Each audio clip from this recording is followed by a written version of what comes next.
कैसे हो बच्चों? उम्मीद कर रहा हूँ खूब मेहनत कर रहे हो। मेहनत का फल मीठा होता है और आज मैं वापस आ गया हूँ आपके पास फिर से रिवीजन सीरीज को लेकर के। इंडियन इकोनॉमिक डेवलपमेंट का रिवीजन सीरीज चल रहा है और आज का जो चैप्टर है बहुत ही खतरनाक सा चैप्टर है पर बहुत आसान है।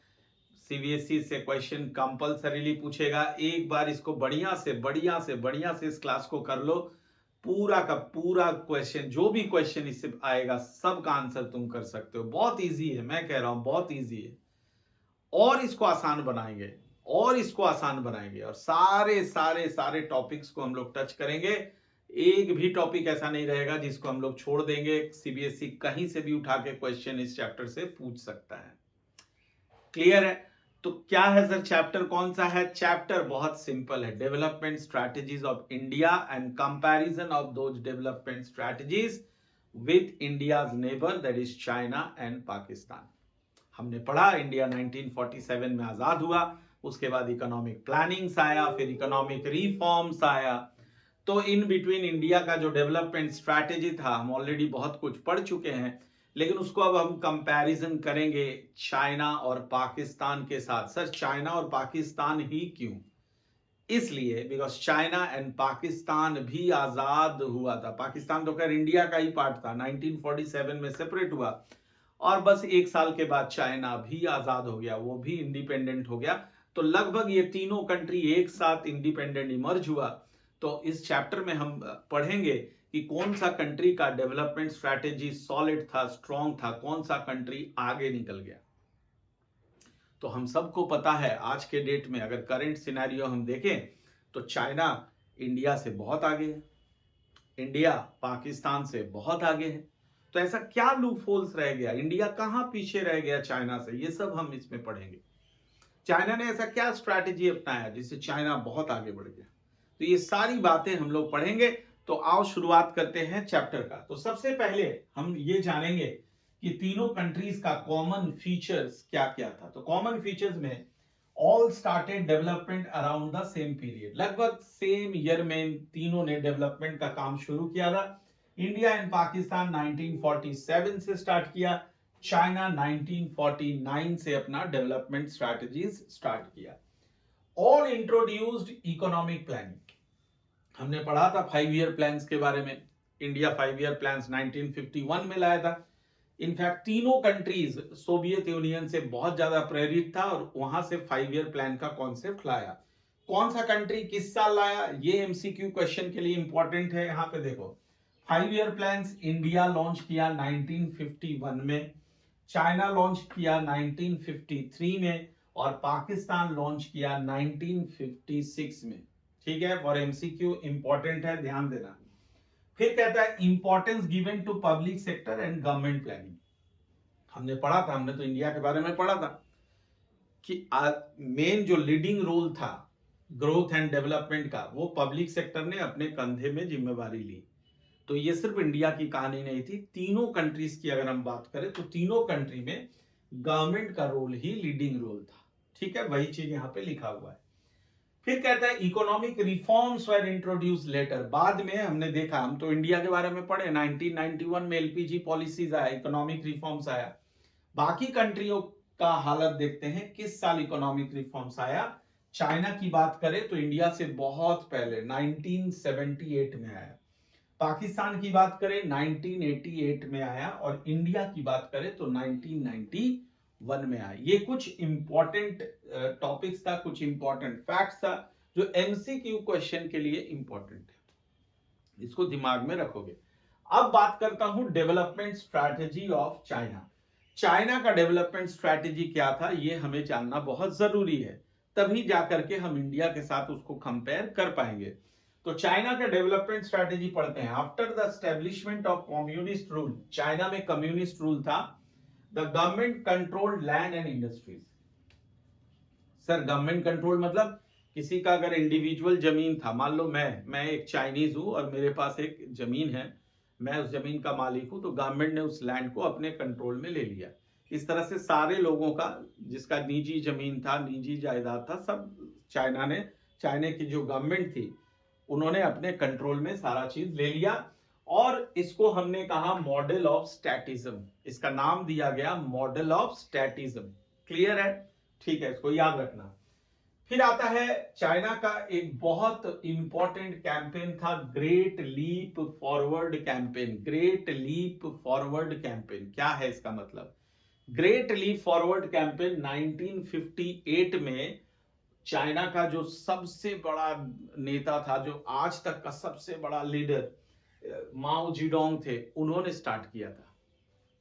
इसका इसका ऑब्जेक्टिव था कि बहुत जल्दी में, यानी स्लोली नहीं, बहुत तेज रफ्तार से industrial and agricultural growth China में होना चाहिए। ये माओ जेडोंग का ऑब्जेक्टिव था।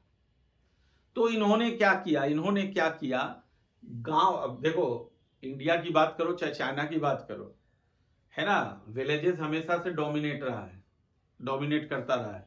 मैक्सिमम लोग विलेजेस में रहते हैं, इसलिए चाइना का भी फोकस उसी जगह में था जहां मैक्सिमम लोग हैं, यानी विलेजेस। तो चाइना ने क्या किया, विलेजेस में कम्यून सिस्टम लागू किया। कम्यून सिस्टम का मतलब लोगों से कहा कि भाई अब ये जमीन जिसमें तुम खेती कर रहे हो, ये तुम अकेले खेती नहीं करोगे, अब हम क्या करेंगे, इस खेत को तुम्हारे पड़ोसी के खेत के साथ जोड़ देंगे, यानी अब ये जमीन तुम्हारा नहीं रहा, अब ये सरकारी जमीन हो गया। और और तुम लोग कलेक्टिवली फार्मिंग करोगे, यानी तुम और तुम्हारा पड़ोसी दोनों का जमीन इकट्ठा हो गया, अब दोनों मिलके इस जमीन पे खेती करोगे। खाना पीना सब गवर्नमेंट देगी तुमको खाने के लिए नहीं सोचना है। तो इसे कम्यून सिस्टम बोलते हैं। इवन ऐसा भी सुना जाता है कि उस समय ग्रेट लीप फॉरवर्ड कैंपेन के समय लोगों के घर में चूल्हे नहीं जलते थे, जो भी चारों टाइम का खाना जो है वो सरकार की तरफ से मिलता था। एक बहुत बड़ा एक पंडाल टाइप का बनाया जाता था, जिसके अंदर सारे लोग बैठते थे, एक साथ खाना खाते थे, फिर काम में लग जाते थे, और everything was controlled by the government. Industrial growth के लिए माओ जेडोंग ने क्या कहा? माओ जेडोंग ने कहा कि आप जो है सारे लोग अपने अपने घर के बैकयार्ड में फर्नेसेस बैठाइए। चाइना को उस समय जो है ना इंफ्रास्ट्रक्चर डेवलप करना था, और इंफ्रास्ट्रक्चर डेवलपमेंट के लिए स्टील, आयरन एंड स्टील बहुत जरूरी होता है। तो घर घर में उन्होंने स्टील प्रोड्यूस कराया, बोला सब कोई फर्नेस बैठाओ अपने बैकयार्ड में और स्टील बनवाओ। अब चूंकि लोग ट्रेंड नहीं थे, ये तुम्हें पढ़ना नहीं है, मैं बस नॉलेज के लिए बताता हूँ, चूंकि लोग ट्रेंड नहीं थे, उनको प्रॉपर ट्रेनिंग नहीं दिया गया, तो उस समय जो स्टील बना वो काफी घटिया स्टील बनाया गया था, और इसलिए ये थ्योरी पूरी तरह से फ्लॉप हो गई थी। ठीक है, एनीवे हम आगे बढ़ते हैं। अब देखो क्या है, great leap forward campaign 1958 introduced by Mao Zedong. इनका नाम याद रखना, माओ जेडोंग बहुत बड़े लीडर थे चाइना के। ऑब्जेक्टिव क्या था? Rapid industrialization and agricultural growth. दूसरा पॉइंट मैंने क्या लिखा? Small industries setup in villages, backyard furnaces, जो मैं अभी समझा रहा था। Collective farming under commune system, लोगों के जमीन को हड़प लिया गया, सरकारी जमीन बना दिया गया, और कलेक्टिव फार्मिंग का अप्रोच लाया गया। कम्यून सिस्टम क्या था? Small farmers merged into large collective farms. अब एक फैमिली, उसके बगल में एक और फैमिली, उसके बगल में एक और फैमिली, तीनों के जमीन को मर्ज कर दिया गया इसको, और बोला गया कि आप लोग कलेक्टिव फार्मिंग करो। ठीक है, thousands of families work together, thousands of families जो है साथ में मिलकर के काम करने लगा। Land owned to collectively by communes, यानी इनका जितने भी जमीन थे उसके मालिक कौन बन गए? गवर्नमेंट। क्लियर है? चलिए, इसके बाद आता है प्रॉब्लम्स इन जीएलएफ कैंपेन। ये जो ग्रेट लीप फॉरवर्ड कैंपेन था, इसमें क्या क्या दिक्कतें आई, ये आपको पढ़ना है। सबसे पहला, drought in China killed many people. एक भयानक सा सूखा पड़ा, जिस वजह से, इस नेचुरल कैलामिटी के वजह से करोड़ों लोग, ऐसा माना जाता है करोड़ों लोग चाइना में उस समय उनका डेथ हो गया। तो ये थ्योरी, ये कैंपेन जो है, ये पूरी तरह से फ्लॉप हो गया। अब लोग ही नहीं है तो काम कौन करेंगे? दूसरा, ये काफी इंपॉर्टेंट है, सेकंड वाला पॉइंट ध्यान दो। With conflict between China and Russia, Russia withdrew professionals involve in China's industrial process. Russia के तरफ से चाइना को काफी मदद मिला था इंडस्ट्रियलाइजेशन के लिए, वहां के कुछ एक्सपर्ट लोगों को चाइना ने बुलाया था, लेकिन जब जमीन विवाद पे चाइना और रशिया में विवाद छिड़ गया उनके बॉर्डर को लेकर के, तो उस समय रशिया ने अपने प्रोफेशनल को वहां से बुलवा लिया, चाइना से बुलवा लिया, और ये जो ग्रेट लीव कैंपेन चल रहा था, फॉरवर्ड कैंपेन, ये इस पे बहुत बुरा असर पड़ा और ये तुम कह सकते हो कि बिल्कुल फ्लॉप सा साबित हुआ। चलो बढ़ते हैं आगे। बच्चों, तुमने अभी देखा कि ग्रेट लीव फॉरवर्ड कैंपेन जो था पूरी तरह से सक्सेसफुल नहीं था। इसके बहुत सारे कारण थे। कई लोग नाखुश थे, ये जो जबरदस्ती इनसे जमीन हड़प लिया गया और कम्यून बना दिया गया। कलेक्टिव फार्मिंग का कॉन्सेप्ट ऐसा नहीं कि सभी को पसंद था, तो हर कोई जो है ना बहुत मन लगा के काम कर नहीं रहे थे। साथ में मैंने बताया कि रशियन प्रोफेशनल्स को विड्रॉ कर लिया गया, साथ में ड्राउट आ गया। अब ऐसा कहते हैं लोग, पता नहीं सच है या झूठ है, कि ये जो इतने करोड़ों लोग जो मारे गए थे ड्राउट में, और कहते हैं कि भूखमरी के कारण भी बहुत सारे लोगों की मौत हो गई। यानी सरकार ने जो इनसे वादा किया था कि हम आपको समय समय पे खाना खिलाएंगे, आपके घर में चूल्हा नहीं जलेगा, आप दिन भर काम करोगे, तो सरकार सरकारी काम क्या होता है, किसी को खाना मिला किसी को नहीं मिला, तो ऐसे में कब बहुत ज्यादा स्ट्रगल था।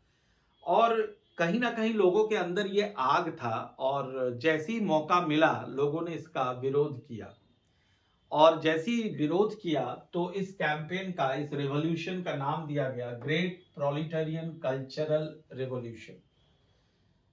अब माओ जेडोंग को इससे खतरा महसूस हुआ, तो इन्होंने बहुत क्रूएलिटी से इसका सामना किया, इस रिवॉल्यूशन का, जो बहुत ज्यादा एग्रेसिवली रिवोल्ट कर रहे थे। बहुत सारे लोगों को तो मार दिया गया, और दूसरा जो पढ़े लिखे लोग थे उनको सीधे गांव भेज दिया गया, और उनसे कहा गया कि आप गांव में जाकर के ट्रेनिंग लो, है ना, कि कैसे इंडस्ट्रियल ग्रोथ कराया जाए और कैसे एग्रीकल्चरल ग्रोथ कराया जाए। तो आओ आगे बढ़ते हैं, सीखते हैं इसके बारे में। Start of great proletarian cultural revolution under the leadership of Mao Zedong in 1965, its aim was to weed out people opposed to the communist ideology। जो कम्युनिस्ट आइडियोलॉजी यानी सोशलिज्म के खिलाफ आवाज उठा रहे थे कि सारा जमीन सरकार का हो गया, सारा कुछ सरकार का, इसी को तो सोशलिज्म कहते हैं, सारा resources are owned by the government.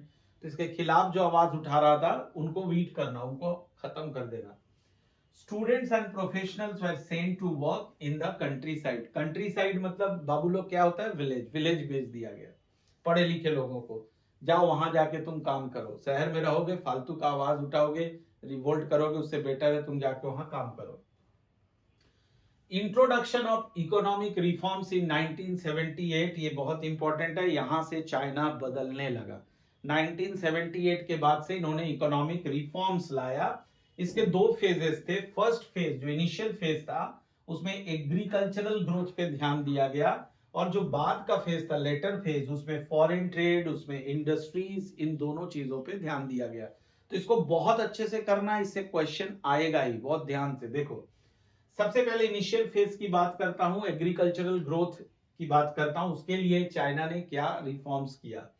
Commune lands were divided into small plots. पहले कम्यून बनाया गया था, ग्रेट लीफ फॉरवर्ड कैंपेन में आपने देखा, सारे जमीन को लेकर के एक पूरा कम्यून बनाया गया। अब उस कम्यून को तोड़ दिया गया, डिवाइड कर दिया गया, जिसका जमीन था उसको वापस कर दिया गया। लेकिन सेकंड पॉइंट पढ़ो, lands were distributed but not ownership. उनको जमीन दिया गया लेकिन ओनरशिप सरकार के हाथों में ही रहा।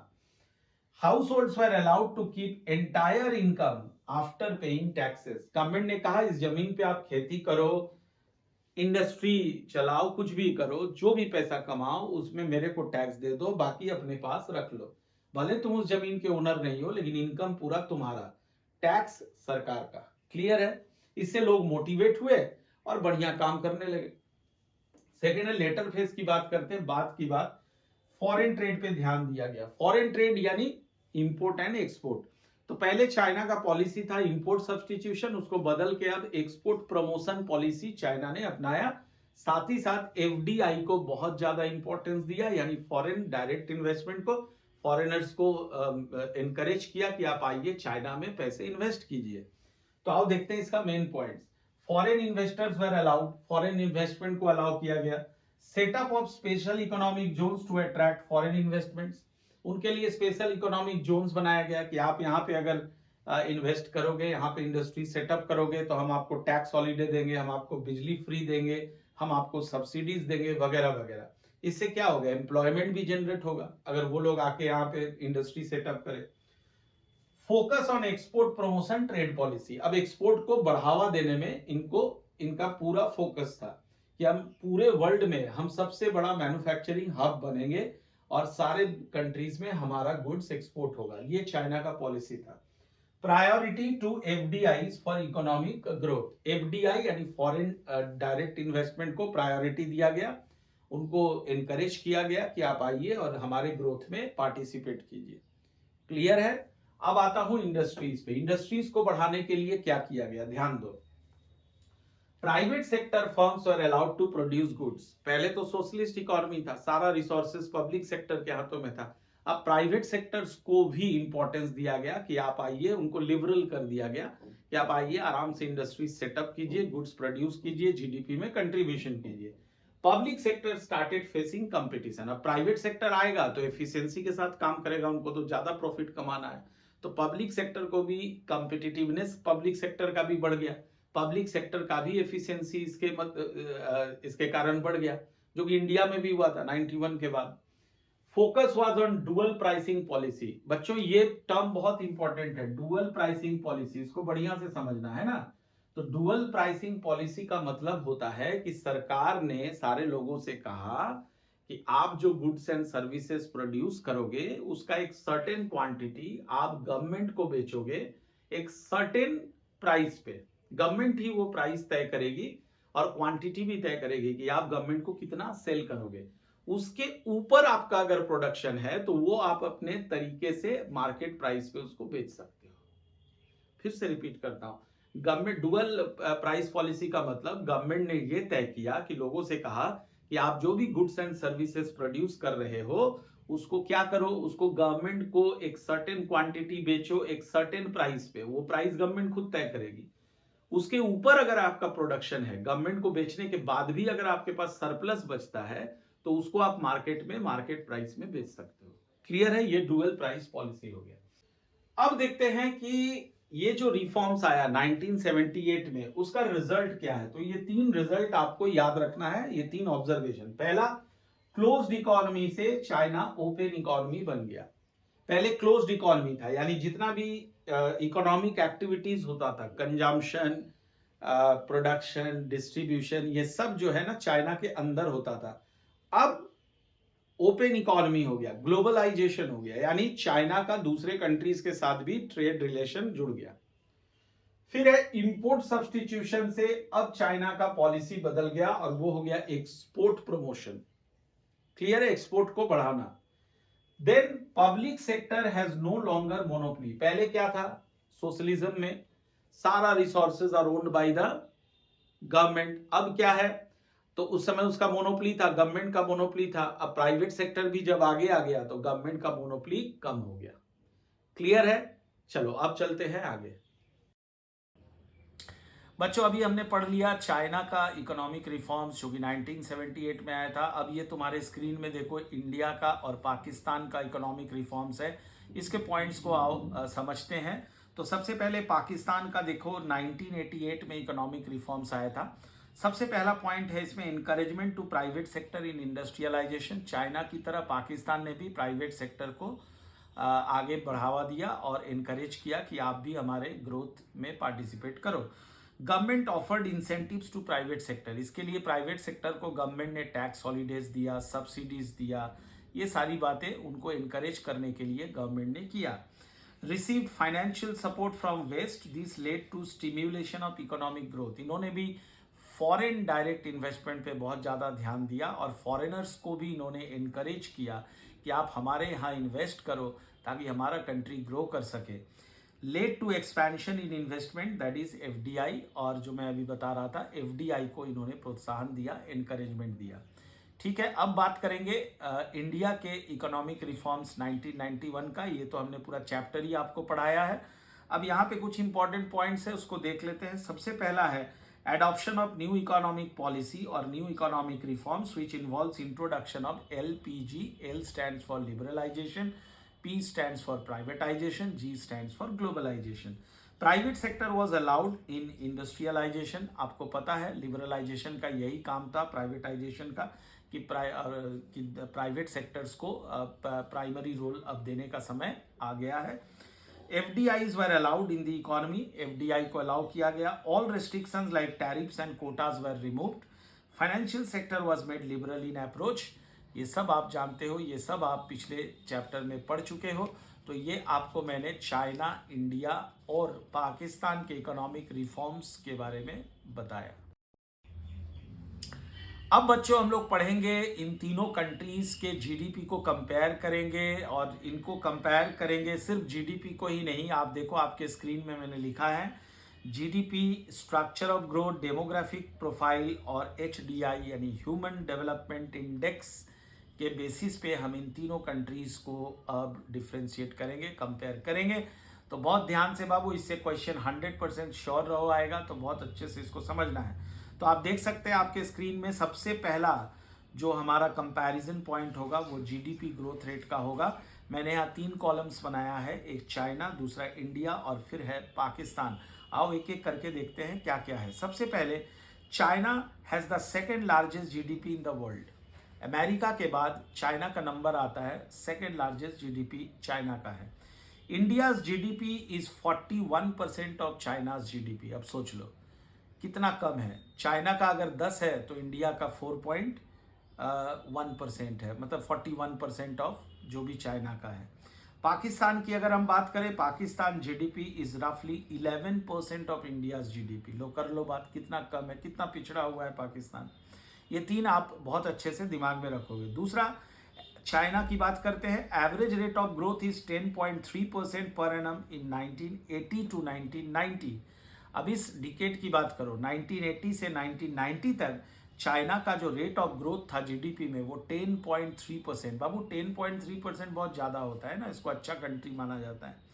एवरेज रेट ऑफ ग्रोथ अगर इंडिया की बात करो तो वो था 5.7% उस डिकेड में. 80 से 90 के बीच में 5.7%, लगभग आधा था चाइना का. और अगर हम पाकिस्तान की बात करें तो वो इंडिया से ज़्यादा बेहतर काम कर रहा था, 6.3% था अगर पाकिस्तान की बात करो.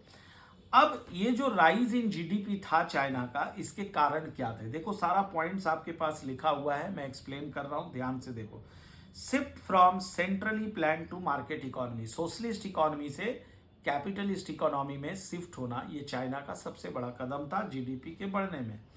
Export related domestic production, export promotion, अभी अभी पढ़े हो चाइना का पॉलिसी था एक्सपोर्ट से इनके पास फॉरेन करेंसी रिजर्व्स बहुत बढ़ गए. नेक्स्ट है inflows of FDIs and domestic investments. FDI investment काफ़ी ज़्यादा बढ़ गया. चाइना अब इसमें छूट दिया था कि कोई भी फॉरेन कंट्रीज़ के लोग अगर चाइना में इन्वेस्ट करना चाहे, चाइना में अपना एसेट बिल्ड करना चाहे, चाइना में इंडस्ट्रीज सेटअप करना चाहे, दे आर ऑलवेज वेलकम. ठीक है. उसके बाद availability of cheap labour. China का पॉपुलेशन बहुत ज़्यादा था, इसलिए लोगों के बीच कंपटीशन था जॉब के लिए, तो इसका फ़ायदा एंटरप्रेनर्स को होता था और वो कम रेट पे लेबर को अपॉइंट करते थे. Launch of GLF campaign. GLF campaign great leap forward campaign आपने पढ़ा, उसमें हमारा ऑब्जेक्टिव था चाइना का कि जल्दी जल्दी एग्रीकल्चर और इंडस्ट्रियल ग्रोथ किया जाए. Promotion of special economic Jones, ये मैंने आपको बताया स्पेशल इकोनॉमिक जोन्स क्या होता है. नेक्स्ट है focus on set of industries even in backward areas and political stability. तो बैकवर्ड एरियाज में मैंने आपको बताया फर्नेसेस बैठाया गया था और वहाँ पे लोगों को बोला गया आप जितना ज़्यादा हो सके आयरन स्टील प्रोड्यूस करो. ठीक है. और फिर है पॉलिटिकल स्टेबिलिटी, यानी पॉलिटिकल इंस्टेबिलिटी होने से क्या होता है ना बाबू कि एक गवर्नमेंट का कुछ पॉलिसीज अलग होता है, दूसरे गवर्नमेंट का पॉलिसीज अलग होता है, तो इससे डेवलपमेंट वर्क में बाधा आता है, रुक जाता है. तो अगर सेम गवर्नमेंट सालों साल रहे तो उसको पॉलिटिकल स्टेबिलिटी कहते हैं और उससे फायदा होता है कंट्री को. ठीक है. अब इंडिया की बात करेंगे.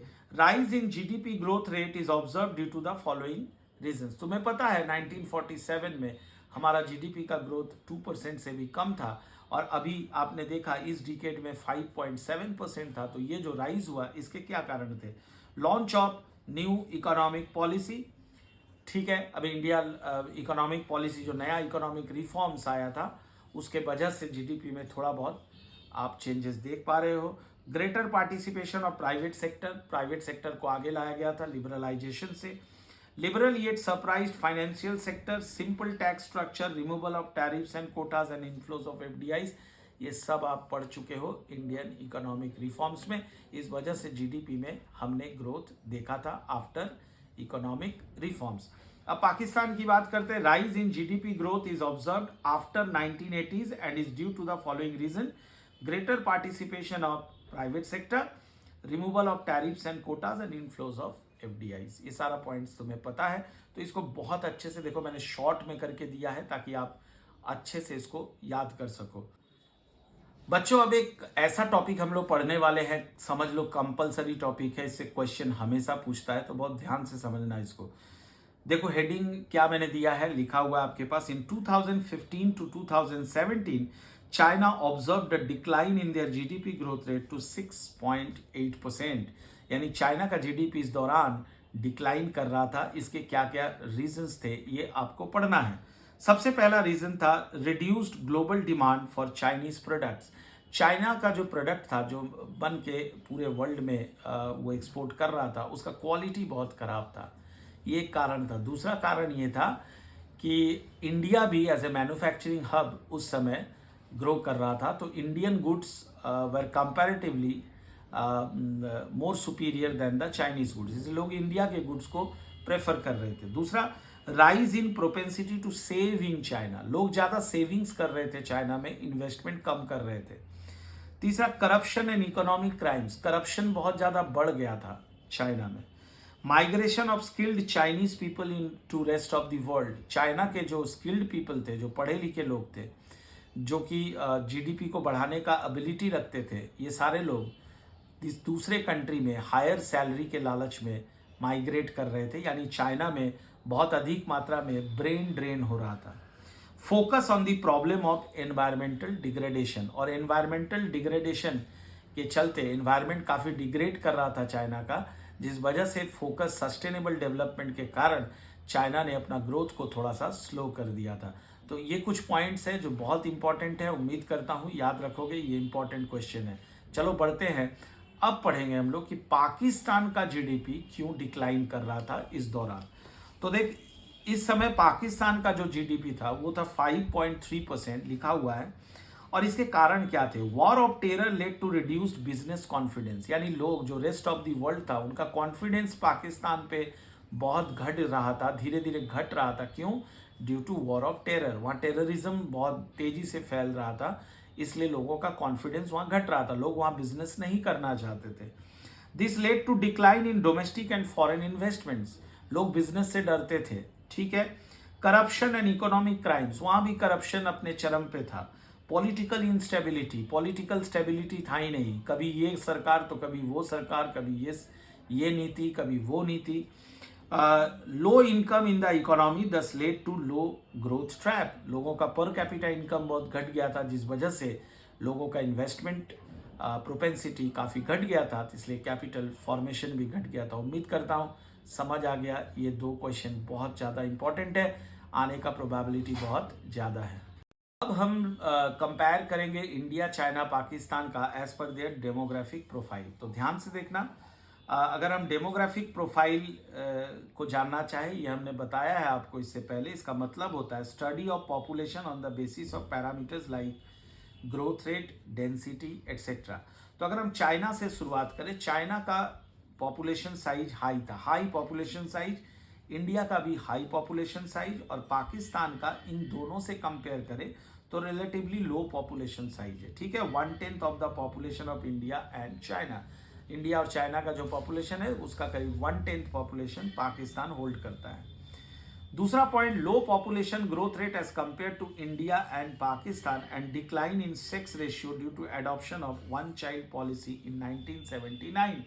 1979 में चाइना ने एक वन चाइल्ड पॉलिसी अपनाया था, जिससे उसका जो ग्रोथ रेट इन पॉपुलेशन था वो इंडिया और पाकिस्तान से कहीं कम था, ठीक है। वन चाइल्ड पॉलिसी मतलब कि एक बच्चे से ज़्यादा आप नहीं ले सकते हो। Second, India high population growth rate but lower than that of Pakistan, और इनका ग्रोथ रेट बहुत ज़्यादा था, हायर साइड में था, लेकिन पाकिस्तान से इनका ग्रोथ रेट कम था पॉपुलेशन का। पाकिस्तान के बारे में क्या लिखा हुआ है? Highest population growth rate as compare to India and China.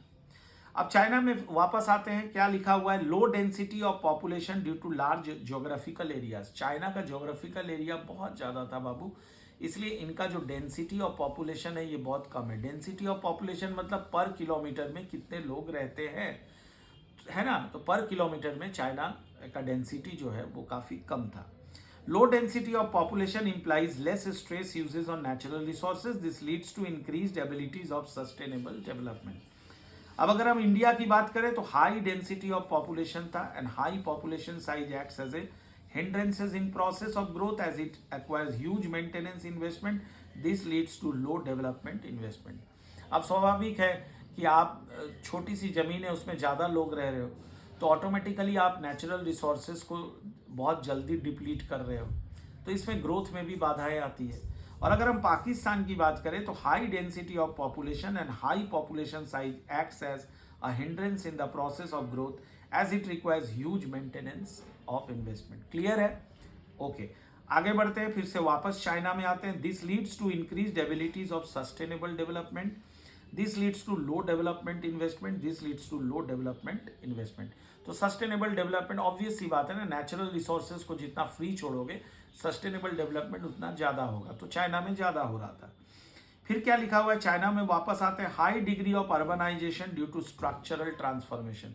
Structural transformation हो रहा था, यानी एग्रीकल्चर से हम इंडस्ट्री की तरफ चाइना में जा रहे थे, तो इंफ्रास्ट्रक्चर बहुत जल्दी से डेवलप कर रहा था। इंडिया की बात करें, लिमिटेड डिग्री ऑफ अर्बनाइजेशन, क्योंकि एग्रीकल्चर अभी भी इंडिया एग्रीकल्चर बेस्ड कंट्रीज ही है, इंफ्रास्ट्रक्चर का डेवलपमेंट बहुत कम है, तो इसलिए लिमिटेड डिग्री ऑफ अर्बनाइजेशन है। और पाकिस्तान में क्या हो रहा था? High degree of urbanisation due to structural transformation as compare to India. Pakistan में बहुत तेजी से स्ट्रक्चरल ट्रांसफॉर्मेशन हो रहा है, यानी एग्रीकल्चर से हम शिफ्ट कर रहे हैं इंडस्ट्री में, इसलिए इंफ्रास्ट्रक्चर भी बहुत ज़्यादा बिल्ट हो रहा है। अगर हम चाइना की बात करें फिर से, low and biased sex ratio against females. India की बात कर लो, low and biased sex ratio against females, low and biased sex ratio against female. ये तीनों में सेम है, यानी मेल के कंपैरिजन में फीमेल का जो बर्थ रेट है वो कम है, इसी को low sex ratio, low and biased sex ratio कहते हैं। नेक्स्ट है चाइना की बात करो, लो फर्टिलिटी रेट, यानी जो चिल्ड्रन के बर्थ रेट जो है वो चाइना में काफ़ी कम था। High fertility rate but less than Pakistan. India की बात करें तो फर्टिलिटी रेट बहुत ज़्यादा था, लेकिन पाकिस्तान से कम था।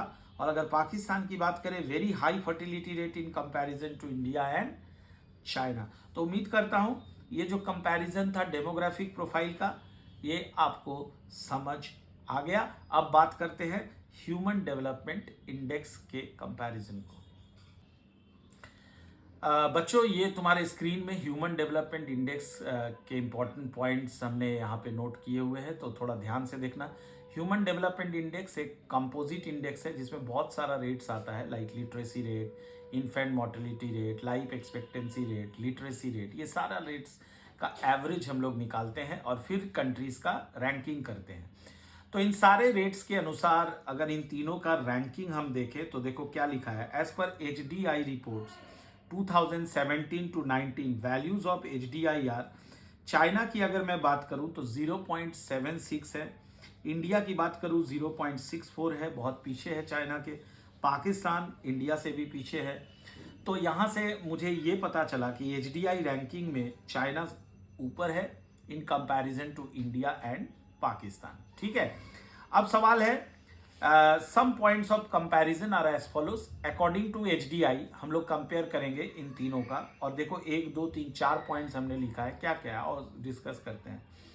सबसे पहला, China and Pakistan are ahead of India in reducing proportion of people below the poverty line, यानी गरीबी रेखा से नीचे लाने में चाइना और पाकिस्तान इंडिया से आगे है। China however has the smallest share of poor among the 3 countries, और सबसे फास्ट पॉवर्टी को अगर कोई रिड्यूस कर रहा है तीनों में वो है चाइना। दूसरा, material mortality rate is high in, maternal mortality rate is high in India and Pakistan as compare to China.